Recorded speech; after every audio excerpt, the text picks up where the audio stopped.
Welcome. This is David Bowles, Human Meme. Today's topic: elastic, emotional residue.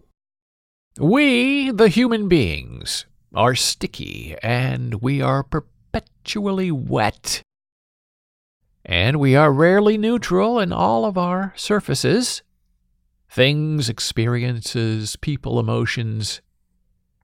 Well, they all tend to cling to us, and they all can also just slide right off. And these things, these emotional things doing the sticking and the sliding, well, they are what define our internal responses to outside events.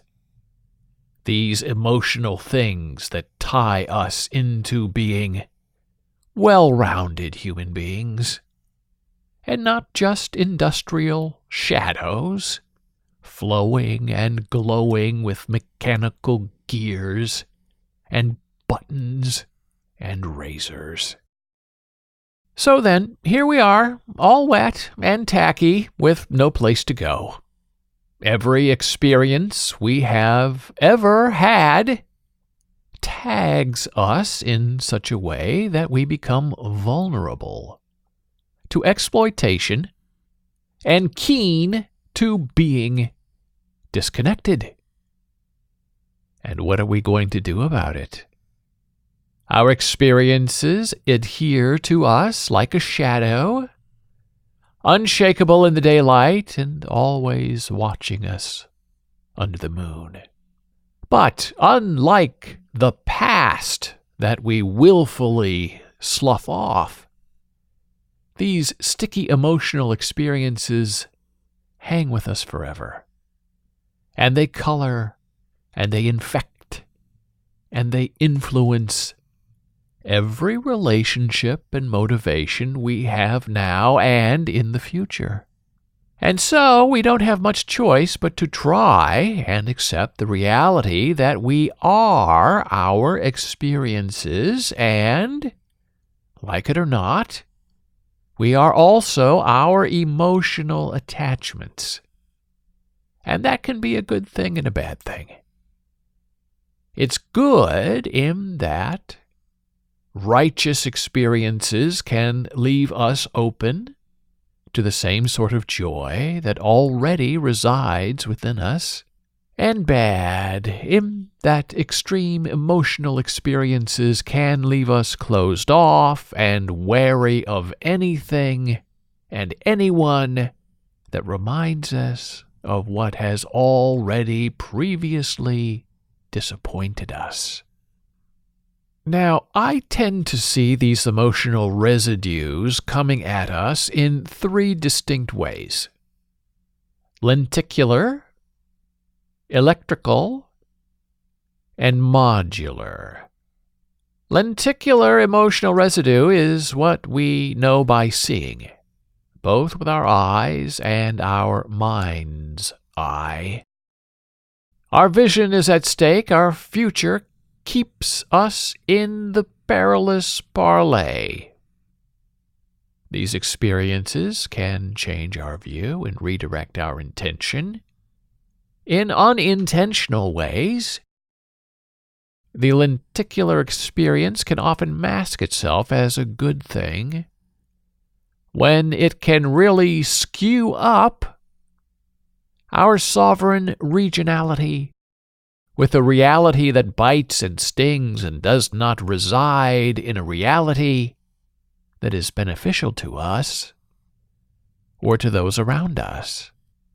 An example of lenticular emotional residue is relationships, the power of beauty, and the promise of partaking in an unimaginable sexual delight. Be wary of a lens you do not create, but a lens that you also must look through. Next is the electrical emotional residue. These are experiences that influence us from outside the body, and they pretty much always surprise us and they often leave a mark. Some examples: getting hit by a car, a war, a typhoon, a new neighbor across the street and up the way who accuses you of stealing a bicycle. Those experiences, unpredictable and blighting, shock and sear the flesh and imprint the mind with fallacies and fantasies that cannot easily be parsed or predicted, or even lightly managed. And so these electric shocks wake us up to the endless possibility that we are indeed not alone, and that we are surrounded by power lines and electric arcs that we cannot abide or divine. So be wary of the offer of sharing an electrical impulse, an impulse in which you don't understand its source and cannot comprehend its cause. Finally, we arrive at the modular emotional residue. And this is my favorite flavor of gooey and slick. Because the modular emotional residue is always not what it appears to be. Modular is always changing, but it arrives with the same effect. And on its way out of you, after leaving behind its essence, it also changes again in the real world as it escapes. An example of modular emotional residue is, most implicitly and most basic, a child. You act, you behave, you get a result that belongs to you and is part of you, and it sticks and slides all around your life until it finally escapes and leaps off the continent and becomes its own thing, with you or without you.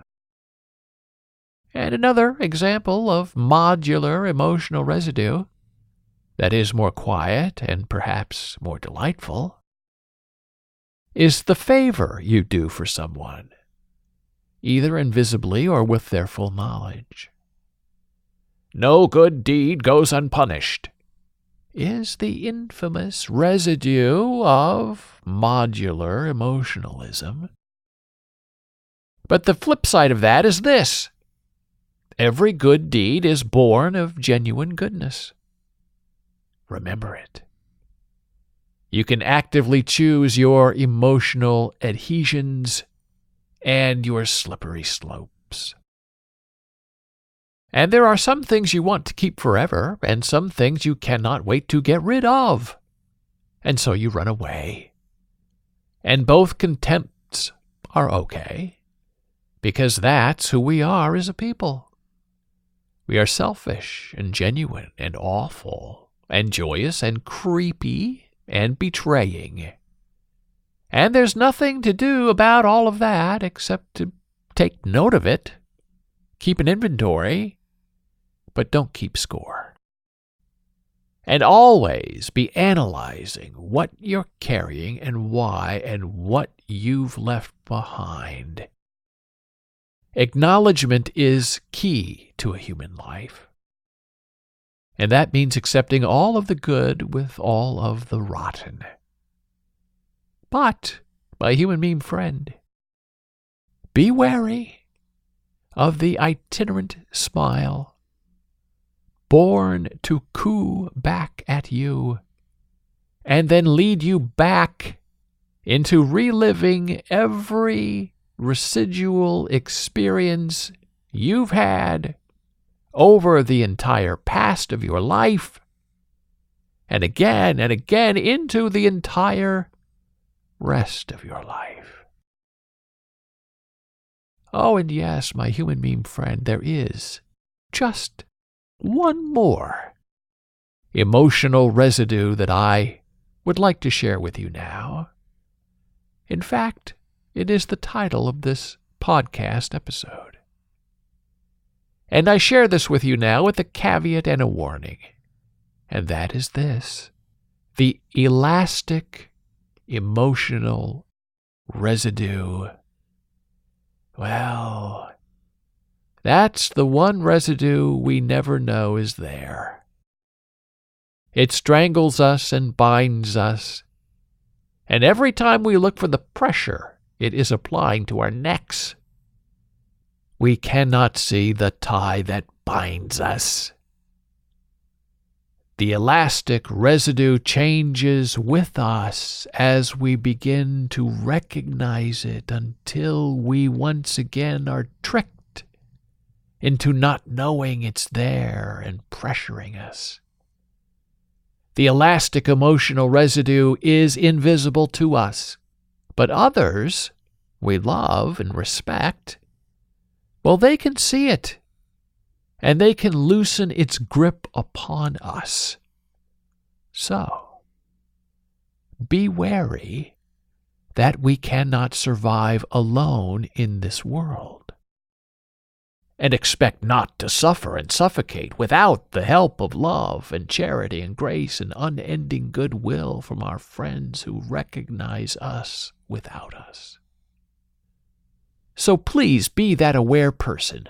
Be that person who is not frightened of the weaknesses and the strengths of others. And celebrate those people as you would celebrate yourself. And take on the emotional knowledge that you are a more competent and a fuller emotional person than you could ever bear to know or reckon with, alone, in the darkening, elastic world that begs to bind us without enlightenment. Thank you for listening. A human meme.